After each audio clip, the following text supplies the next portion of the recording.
Good afternoon, everybody. My name is Christopher Iannella. I will chair the hearing today.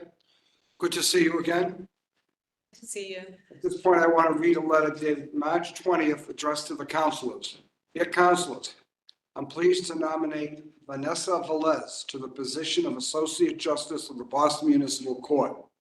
I submit this nomination for the advice and consent of the Executive Council pursuant to Part 2, Chapter 2 of the Constitution of the Commonwealth of Massachusetts. Sincerely, Laura Healy, Governor. At this point, I'd like to introduce my fellow councilors. To my right, Councilor Marilyn Petito Devaney. To my left, Councilor Tara Jacobs, then there's Terrence Kennedy, and Eileen Duff. At this point, I know you have, just before we hear from you, we know you have some distinguished guests. We'll hear from them first, okay, you witnesses. First, we're going to hear from Anthony Benedetti, Chief Counsel, Committee for Public Counsel.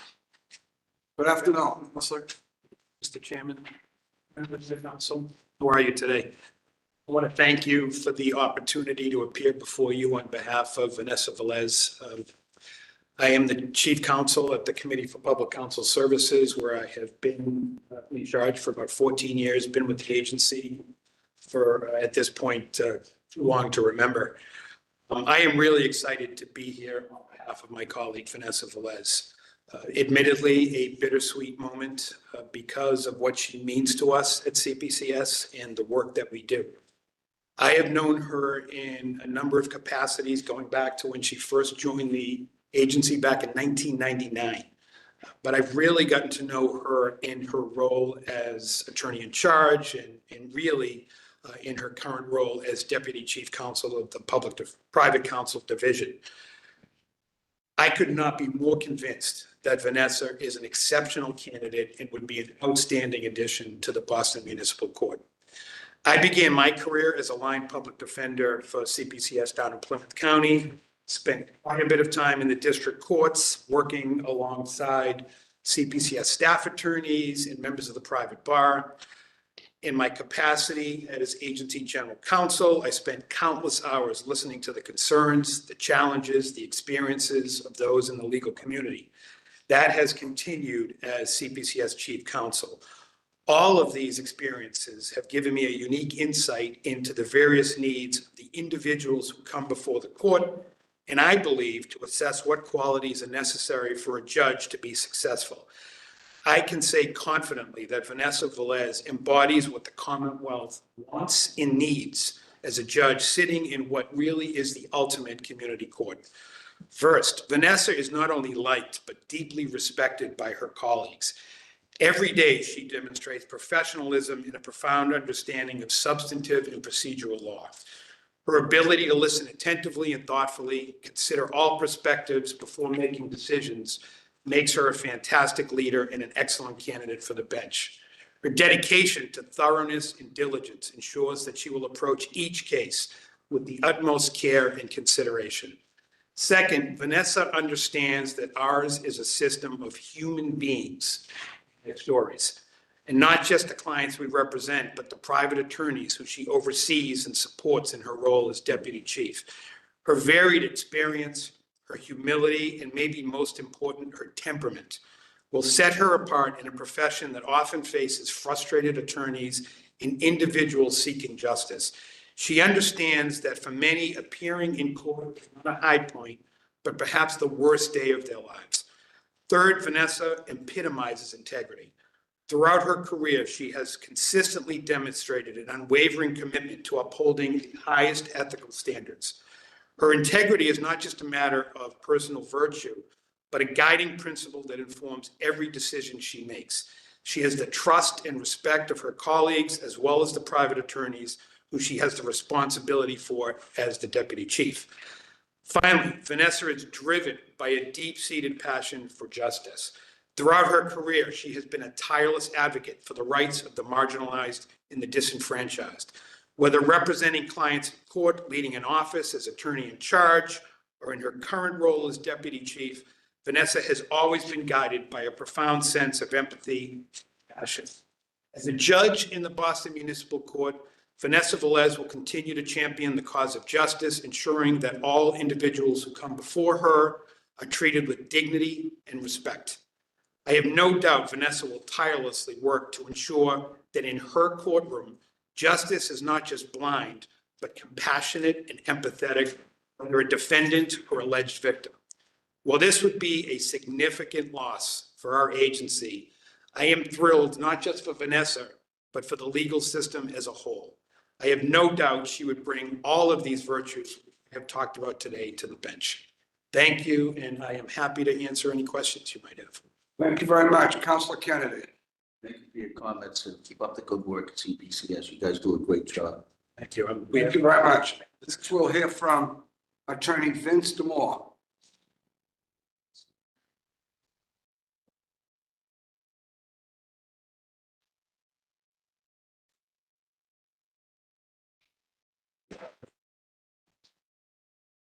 Good afternoon. My name is Vince Demore, and I'm honored and privileged to be here today to testify in support of Attorney Vanessa Velez's nomination as an Associate Justice in the Municipal Court Department.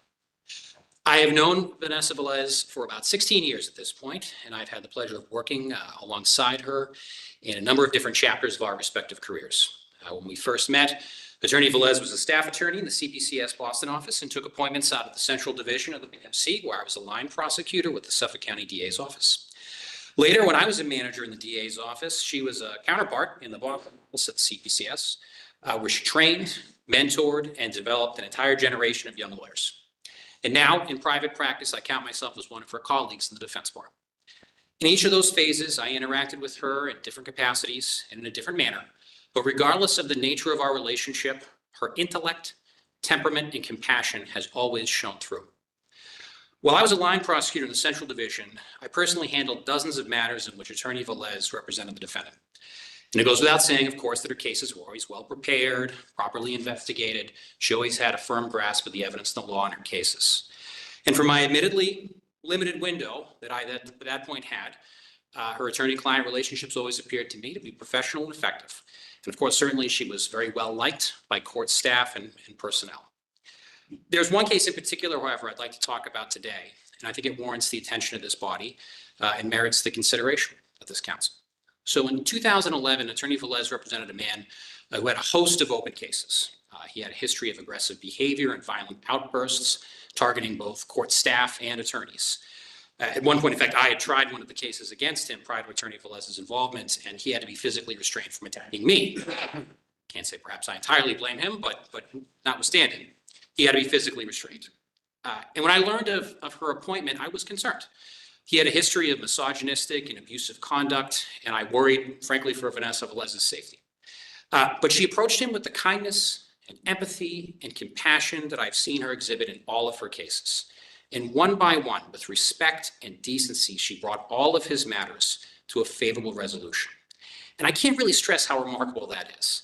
These were the sorts of cases that the clerk had to bring and hold together with rubber bands just to keep those dockets alive. That's exactly the sort of cases we're talking about here. She managed to accomplish something that nearly a dozen prior lawyers have been unable to do. Later, when she was a manager at the CPCS Boston office, she was, in my mind, an effective administrator, an exceptional role model for the young attorneys whom she mentored. And when one becomes a mentor and a manager, you're no longer just an advocate for your clients. You're also a steward for the profession. And Attorney Velez's stewardship helped guide a generation of staff attorneys at CPCS. Her team always exhibited a high degree of professionalism and cordiality towards my own. And to the extent she ever had concerns about the way a member of my team handled a case, she brought those concerns to me and we looked to resolve them. And when I had concerns, she did the same. In short, Vanessa Velez was a professional. And as a result of her professionalism, her team learned that the adversarial system does not require us to be personal adversaries. And I have absolutely no doubt that that she will be an even more valuable mentor with a view from the bench. And lastly, as a member of the bar, her reputation is second to none. As this council knows, attorneys like to talk. Perhaps I've done too much of that already myself. And how many phone calls about a case start and end with swapping of the news of the day? And how many conversations do we have in the hallways of courthouses? And many of those conversations center on the decisions that are made in this very room. And I'm one of those folks that by and large believes that the evidence tends to carry the day in the case. But the lived experience of being a trial lawyer and a litigator is influenced to an incredible degree by that person who's sitting up on the bench and the way that they treat you. And I don't want to tell tales out of school, but I can tell you that in the conversations I've had over the last week, I've heard the same refrain over and over and over again regarding Attorney Velez's nomination. And that's simply, what a great pick. And in some, I'm asking this council both on behalf of myself and as a longtime colleague and on behalf of the dozens of attorneys I've spoken with over the last week to act favorably on Attorney Velez's nomination and give the municipal court department another judge that it can be proud of. I'm happy to take any questions, of course. Thank you very much. Thank you. Next, we'll hear from Kristen Dane. Thank you. Hi, good afternoon, Mr. Chair and members of the council. My name is Kristen Dame, and I am the Director of Private Social Work Services for the Private Counsel Division of CPCS. And it really is an honor and a privilege to be here today testifying in support of Vanessa Velez's nomination to serve as a judge in the Boston Municipal Court. I met Vanessa nearly 14 years ago at a gathering of mutual friends. And at the time, I was working in the Massachusetts Department of Corrections as a clinical coordinator, providing mental health services to men who had serious and persistent mental illness. And Vanessa, as a criminal defense attorney and public defender, was very interested in what I was doing. And I can tell you back then, most people did not share my interest or share her interest, and nobody wanted to talk about it at a social gathering. Vanessa understood how mental illness, substance use, trauma, disabilities, and racial inequities were often at the root of someone's criminal charges. And she also knew how those without support or resources often ended up in prison. It was Vanessa who first told me about CPCS and educated me on the role of social service advocates in criminal defense matters. And I can say without exaggeration that it's because of her that I'm here with CPCS today. Within a year of meeting Vanessa, I was hired as the Northeast Regional Supervisor of Social Service Advocates, which are known as SSAs. And shortly thereafter, Vanessa became the attorney in charge of the Boston Public Defender Office, which is one of the offices where I was supervising. Because of this, I got to see firsthand how Vanessa managed the very many different personalities and working styles of staff, but not just attorneys, also administrative assistants, investigators, and SSAs. Vanessa encouraged staff to follow their interests. She capitalized on their strengths while also giving guidance when needed and setting clear expectations, especially for client representation. I also saw that when difficult situations and challenges came up, rather than shy away from them, she addressed them directly with tact and discretion. These attributes were only exemplified when she transitioned to Deputy Chief Counsel, where, as you've already heard from our Chief Counsel, Anthony Benedetti, she continued to demonstrate skillful leadership and professionalism as she grew and strengthened the 7 units of the Private Counsel Division, my unit being one of them, and for that I am grateful. Vanessa's commitment to holistic defense was not just in words, but in deed. She consistently promoted and supported my work, which had changed from supervising SSAs and staff offices to developing a pool of private social service experts across the state for private bar attorneys to hire in criminal cases. And this effort was to ensure that clients would have access to the same holistic defense support, whether they were appointed a staff attorney or a private counsel attorney. Vanessa also led by example. She was one of the few AICs who consistently utilized social service advocates when she was representing clients. And because of this, I was able to work with her on a few cases. In one case in particular, we had a client with pretty serious mental illness and a significant trauma history. She also had cognitive impairment that directly contributed to her criminal charges. When the client was lucid, she experienced the pain and suffering of losses that she couldn't understand. When the client was symptomatic, she often ended up hospitalized or in jail. Vanessa showed great empathy and patience with this client, and her extensive knowledge of the complex legal proceedings and her willingness to follow her client's lead allowed her to explain what was happening in ways that our client could understand, even when the options were not what the client wanted to hear. And she got our client through a legal process with a favorable outcome.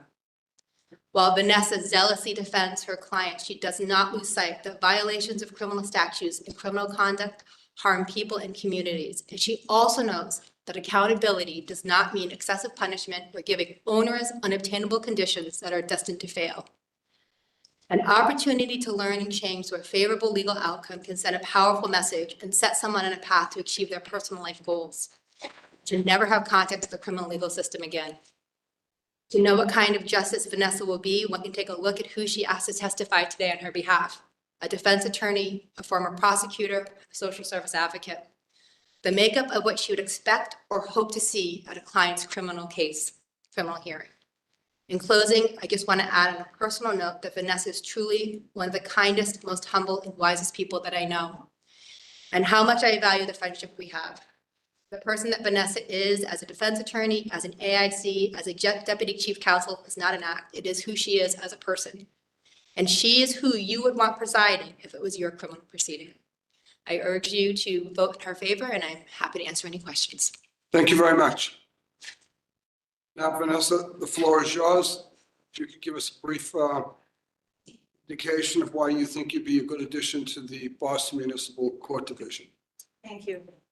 I want to thank let me excuse for a few minutes. Yes, yes.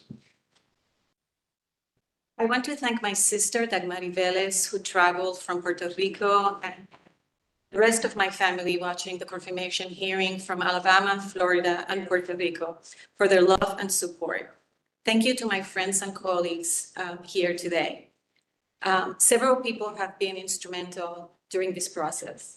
I want to express my gratitude to the members of the Judicial Nominating Commission, the Governor's Chief Legal Counsel, Paige Scott Reed, Deputy Chief Legal Counsel, Dara Kesselhorn, Judge Asha White, Attorney Marty Healy, Chief Counsel Anthony Benedetti, Attorneys Ernie Stewart, Jennifer McKinnon, John Lozada, and the Massachusetts Association of Hispanic Attorneys for their invaluable assistance and support during this judicial application process.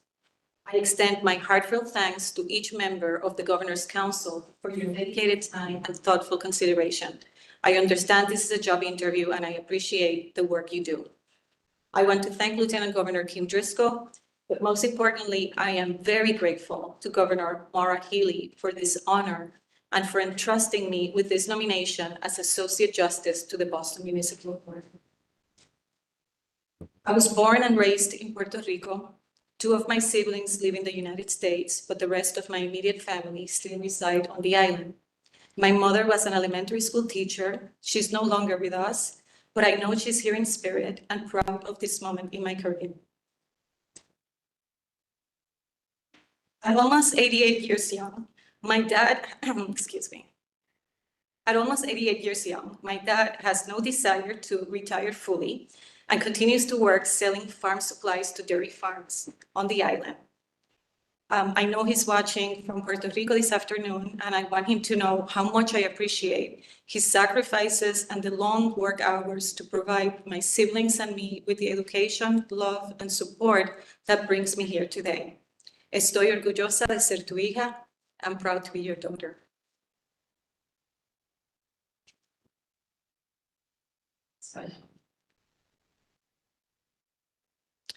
I came to Massachusetts when I was 18 years old. I'm sorry, I'm just gonna give me a second. I came to Massachusetts when I was 18 years old to further my education, thanks to my parents' hard work and my paternal grandparents' help. My family instilled in me the importance of education, a strong work ethic, the value of contributing to our community by helping others, and the importance of treating everyone with kindness and respect. Upon completing my bachelor's degree at the University of Massachusetts in Amherst, I decided to stay, making Massachusetts my home for over 30 years, 20 of those living in Jamaica Plain, a wonderful neighborhood of Boston. A couple of years after finishing my bachelor's degree, I attended the evening program at Suffolk School of Law. During the day, I worked full-time at the Lynn Housing and Neighborhood Development Program, assisting low and moderate income families and individuals with safe and affordable housing. Although I am an American citizen and Puerto Rico is a Commonwealth of the United States, linguistically and culturally, I come from a very different place. The experience of migrating to the Commonwealth of Massachusetts has given me sensitivity and valuable perspective in understanding and relating to people from diverse cultural backgrounds. Like people who immigrate to the United States, I too experienced the intimidating process and challenges of leaving friends and family and interacting in another language and culture. An internship at the Committee for Public Counsel Services, Roxbury Defender's Office during my junior year in college opened my eyes to the importance of competent legal representation for those who cannot afford an attorney, and the need for bilingual legal representation of the Hispanic community in Boston. I have practiced law for almost 29 years. I have been a solo practitioner, an advocate, an associate in several law firms, and a staff counsel with the Public Defender's Division at the Committee for Public Counsel Services. I have represented clients in criminal, civil, and administrative proceedings. I have practiced law in different forums: district, juvenile, superior court, provident family court, immigration court, and housing court. I have litigated extensively in the many divisions of the Boston Municipal Court, which provides me with great familiarity with the population it serves. The clients I have represented are mainly indigent, from diverse backgrounds, and facing various life challenges. I have represented clients suffering from trauma, substance use disorder, people who are houseless, disabled, veterans, and those in need of social services and ancillary medical and mental health support. I understand the importance of addressing the specific issues that contribute to the person becoming court involved in order to reduce recidivism and promote public safety. Also, these experiences have taught me the importance of active listening, patience, empathy, and equity, all of which I would bring to the position if confirmed. Since 2019, I have been Deputy Chief Counsel for the Private Counsel Division. I oversee the representation of indigent individuals by over 2,000 private attorneys in Massachusetts. I also supervise a staff of 41 in the 7 distinct units I manage. Among my responsibilities, I work on issues around access to justice and prompt assignment of competent counsel. As Deputy Chief Counsel, I understand the importance of leading by example and creating an environment of collaboration and respect in the workplace. I am also aware that what I do and how I behave sets the tone of the office. I am confronted daily with administrative and legal questions that need answers and a myriad of problems that need solutions. I always strive to be thoughtful, thorough, open-minded, and fair when deciding an issue. I would use the same approach in administering justice in our courts. The Boston Municipal Court serves unique neighborhoods and diverse populations in Suffolk County. A judge's decisions impacts individuals, victims, and communities. My professional and lived experiences provide me with a perspective which will serve me well in understanding the different situations the justices of the Boston Municipal Court face daily and how to assess a situation best when deciding a case. As a justice of the Boston Municipal Court, I would be privileged to serve the community I love and call my home. I would use the power and responsibility inherent in the job wisely, impartially, and with integrity to resolve disputes, effect accountability, and render fair and equitable decisions. I will be able to impact many lives, give people second chances, change the trajectory of someone's life, and actively be part of a system that protects people's rights and ensures our community's safety. My legal career path reflects a commitment to public service. If confirmed, I will be honored to continue serving Suffolk County as a justice of the Boston Municipal Court. Thank you again for your time and consideration, and I look forward to your questions. Thank you very much. Councilor Eileen Duff. Thank you, Mr. Chair. Thank you. It's great to see you. Loved speaking with you. I don't have a lot of questions. We really spoke about, as recently as last night, the things that are most important to me. Your work with CPCS, I think, is well prepared you. I am a big fan of CPCS. I hope that you all get big raises at some point. I hope everybody's listening.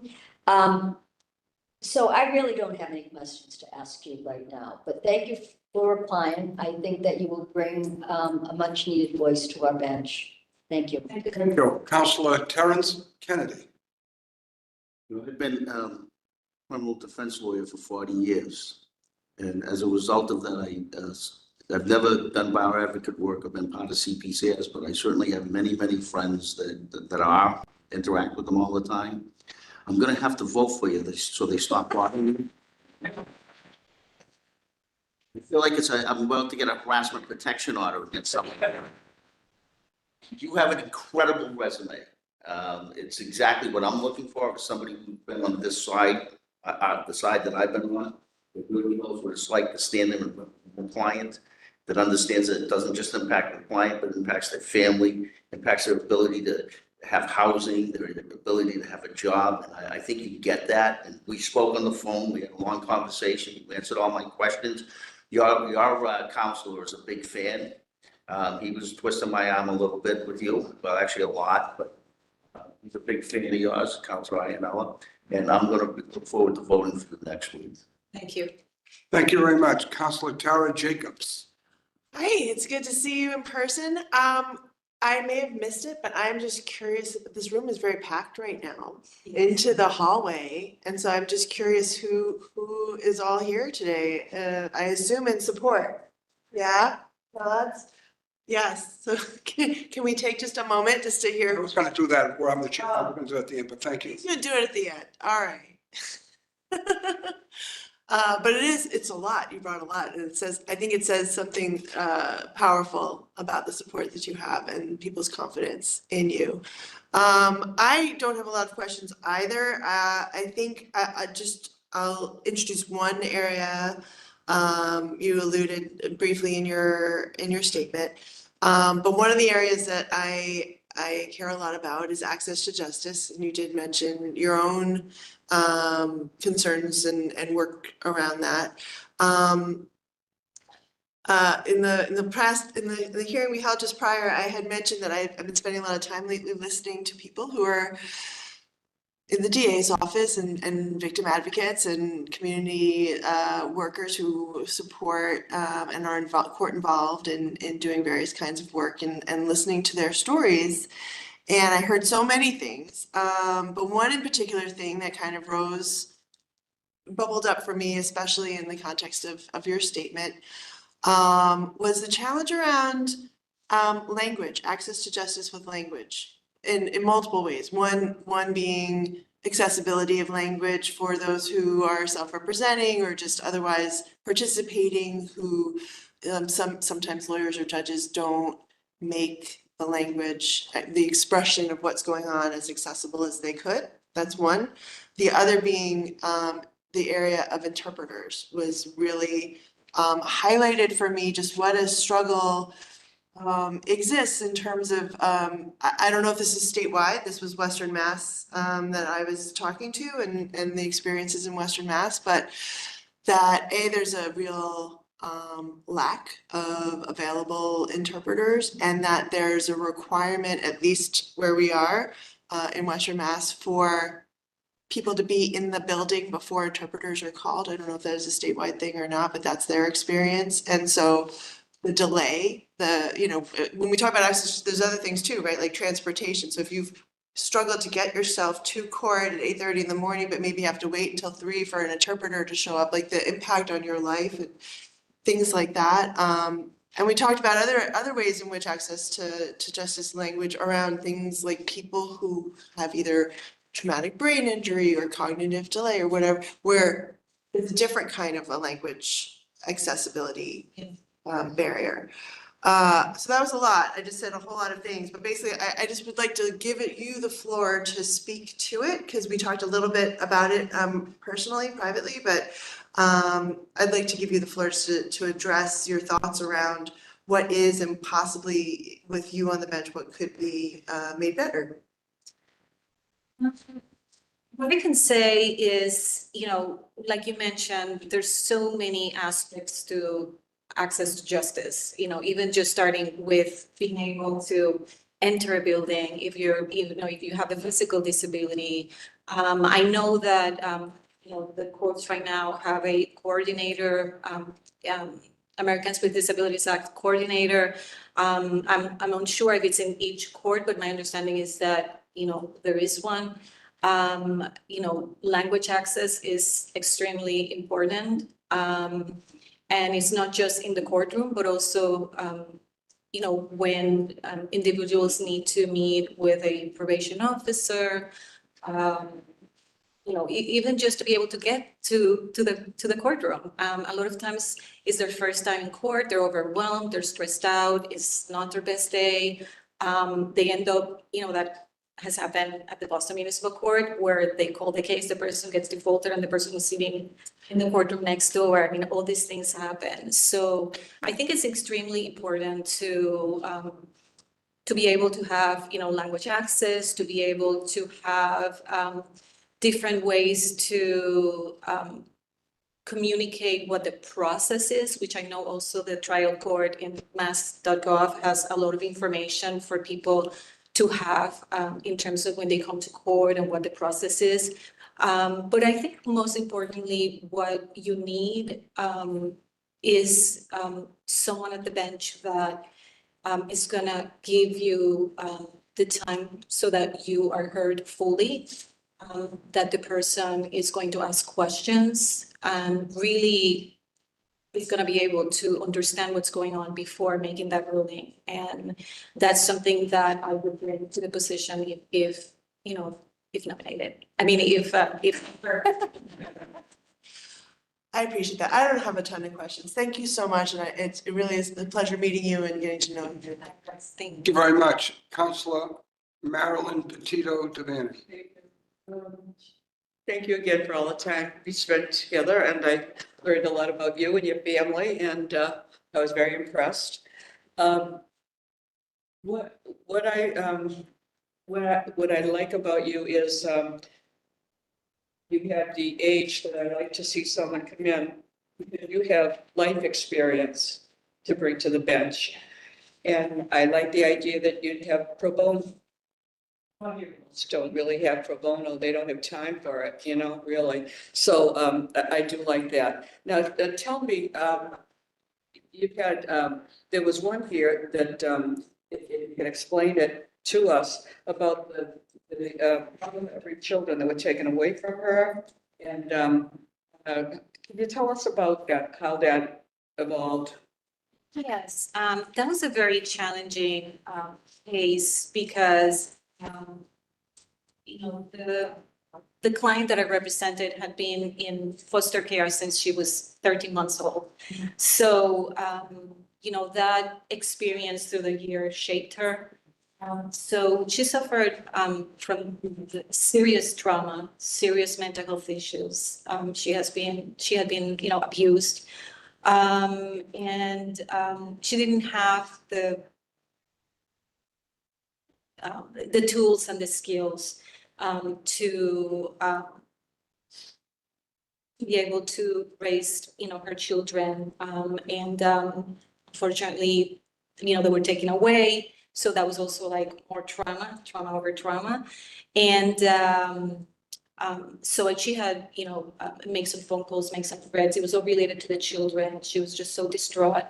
But I was, fortunately, I was able to work with Kristen Day. She was extremely helpful in terms of getting all my clients' medical records so that we can have a better understanding, do a psychosocial evaluation to be able to, understand who this person is, her background, what resources we can provide for this person so that she can be successful in the process, in the legal process, in terms of not coming back to court. So it was a very challenging case, but it was a very rewarding case. It really points out the importance of social workers in helping attorneys better understand their clients and also providing the information that judges need to, make a decision in terms of how to resolve the case. Does the family and children, do they get involved in this? It was past the time when I met her, the children were already taken away. So the case was related to the fact of how distraught she was by that event, and she had made some threats. I'm not a fan of them because I've too many stories of 7-year-old, and they visit the home, and he's away at a year-old, and they close the books. And then we had a child, Harmony, that was missing, didn't go to school. So I don't want to get into that because that's not yours, but I just was wondering if they had any involvement in that. So what was your most, you had 1 cases, what stands out in your mind and that it was very rewarding and you're still in touch with those people to see how they live their lives? I'm sure you've done that. I have done that. I actually have a previous client who was a veteran that I represented in the specialty court and the Boston Municipal Court, the Boston Veterans Treatment Court. He was very young at the time when I met him. He was just about 21 years old.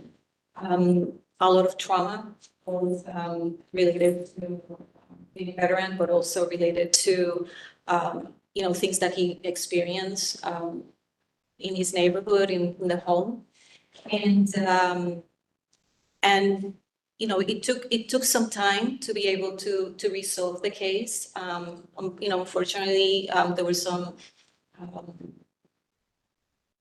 issues in the road of his recovery. But again, I have to say, it just happens that Kristen Dame also was the person that really helped me and helped this young man to be able to get him the assistance and the support.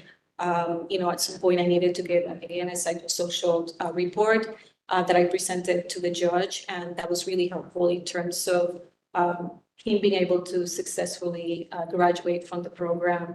And I still keep in touch with him. I think maybe about several months ago, we went out for lunch. I took him out to lunch, and he's doing well.